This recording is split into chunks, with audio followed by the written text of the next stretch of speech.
let's take a look at our integral in context. If we think of our function as having some context, then the integral of a rate of change gives us the net change. So what does that mean? So if we're taking the integral of a derivative, we get back the function, and remember that the derivative itself is a rate of change. A derivative is a rate of change. So our derivative is a rate of change, and when we integrate it, we get back the actual function, and then we evaluate the function across using that fundamental theorem. We evaluate the integral across the bounds from a to b. We get f of b minus f of a, and that is a net change in the original function. So that's our net change theorem. If we happen to have some initial value, well, then we can say that the future value of f at a time greater than, if this, in this particular case I use time, t greater than or equal to 0, then f of t is equal to f of 0 plus the integral from 0 to whatever that time that we're looking at is of f prime of x dx. So we get that little extra piece if we want to know the future value of a function. Okay, so let's take a look at what we're talking about here. So if we've got, actually I'm going to shrink that down just a little bit. If p prime of t is the rate of population growth, so the derivative, p prime of t, is a rate of population growth. So let's just write a few things down here. So let me grab black actually. P prime of t is the rate of change of the population. So it's the rate of change in population growth. So, maybe the population is growing at 30,000 people per year or something for a given population. Then P of t, the actual function, is the population. And this is all, I won't rewrite this part because it's up here in the statement, but this is t years after 2000. So then, just to kind of think about what is it that we're talking about here, what does the integral from 20 to 23 of p prime of t dt actually represent? Well, if we take the integral of a derivative, we get back the function p of t. It's a definite integral, so we're evaluating it from 20 to 23. So what we're looking at here is p of 23 minus p of 20. Now, we don't have the actual function to integrate, but we can think about what this represents. So this is the population. Oops, let's undo that. This is the population in 2023, and this is the population in 2020. So what we're looking at right there is the population in 2023, and this is the population in 2020. So what we are actually looking at when we take that integral is the change in the population of this country from 2020 to 2023. Now, I should have mentioned a second ago, I'd highlighted it up here, but remember that T was years after 2000, so that's why that's in 2020 and 2023. So we're looking at the net change, the change in the population, the net change. How much did the population change from 2020 to 2023? Okay, let's look at another one. Let's suppose the velocity of an object is moving in a straight line. After it starts moving, what does the integral from 0 to a to v of t dt represent? Okay, so same thing we did before. If v of t equals the velocity, we have to remember a little bit about our connection between velocity and position and acceleration. Acceleration doesn't play into this particular one, but if v of t is the velocity, then we do generically define position. S of t is, by the way, the integral of v of t dt, and that is the position function.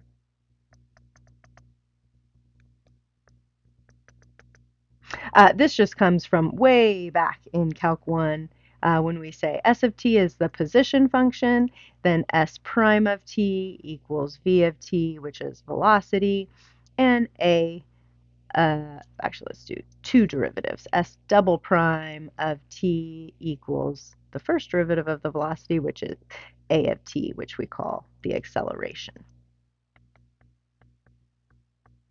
So just a quick little review of our connections between position, velocity, and acceleration.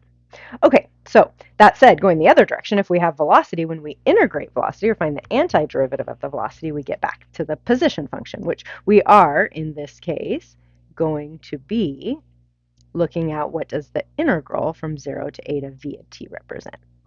Okay, so let's look at that now that we've thought about what those functions represent. So from 0 to 8 of v of t, when we take that integral, we get back the position function evaluated from 0 to 8. So using that fundamental theorem, this is s of 8 minus s of 0.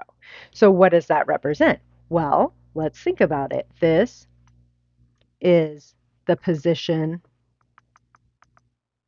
at time equals 8, or 8 seconds after the start, and this is position at time 0, or the position at the start. So when we take the difference between those two, we get the change in the position.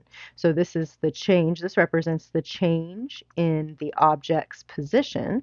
Do we know what it was? No, we just were told it was an object. So, I was thinking maybe it's I don't know, a little bug moving or something. But anyway, this is just the change in the object's position from t equals 0 seconds to t equals 8 seconds. And another way, what we actually think of that is that becomes the displacement. I'm going to write it down here. That becomes the displacement of the object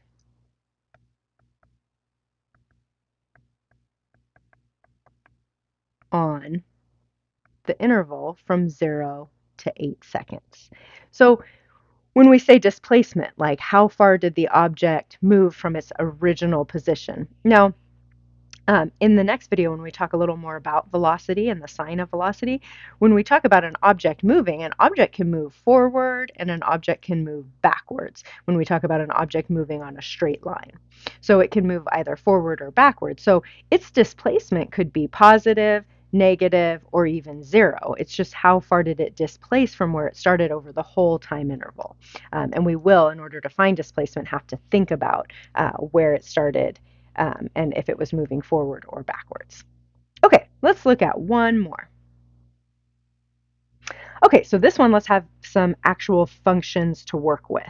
So starting with a P of 0 equals 55. That's the population of the prairie dog community. So P of, I'm going to go ahead and start, while we're reading this, I like to organize my work. So P of T equals the prairie, if I can spell prairie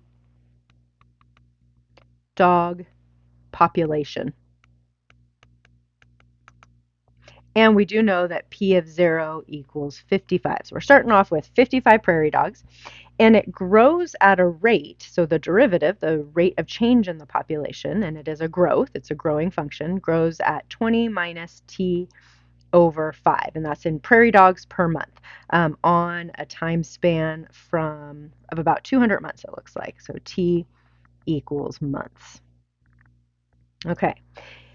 It says here, find the actual population P of t for that time period. So let's figure out what would that function be on that interval from 0 to 200. So let's figure that out. So P of t is going to be equal to the integral from, whoops, it's actually equal to the integral of its derivative. Let's start there. We'll use that initial value in a second. So it's going to be equal to the integral of P prime of t. Well, what is P prime of t? What is the rate of change of this population? So the rate of change of the population is 20 minus t over 5. I'm going to write that t over 5 as 1/5 of t.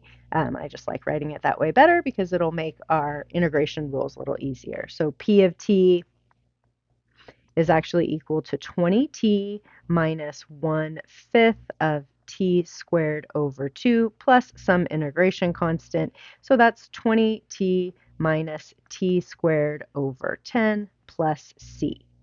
But we also know that p of 0 is equal to 55. We know we got 55 prairie dogs at the start of this time span. So given that, let's plug that in. So p of 0 would be just c, because we get 20 times 0. Let's write that out. Minus 0 squared over 10 plus c, and we know that equals 55. So we know that c must be 55.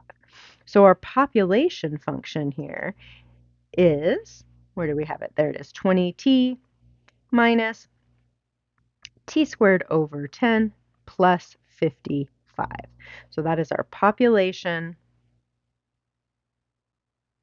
function on the interval from 0 to 200 months. So that was on that specific time interval. Okay, so we know both the derivative. We used just what we know about the connection between derivatives and integrals here, and found the actual population function. All right, one last question. What is the population 6 months later? Well, if we want to know the population 6 months later, this was all part A. Let's write part A. And let's put part B right here. So what is the population in 6 months? Well, that's when t equals 6. So what is p of 6? Well, p of 6 would just be, we have the population function already. I'll keep it in the lower corner there. So it's 20 times 6 minus 6 squared over 10 plus 55. So we get 120 minus 36 over 10 plus 55. So we end up with, when I plug that in, let's see, what do we end up with? Let me grab my calculator real quick. We end up with 171 and 2/5, which of course that's a partial prairie dog, so that's 171.4. But let's go ahead and just round that to 171 prairie dogs. I keep wanting to write prairie dogs the wrong way. Prairie dogs. We'll round it to a whole prairie dog. So 171 prairie dogs in this scenario. All right, so there we go. That's how we can work with just what we know about derivatives and integrals and initial values. So we've got our initial value here given, so that lets us find the actual population function, and then we can use it to answer follow-up questions.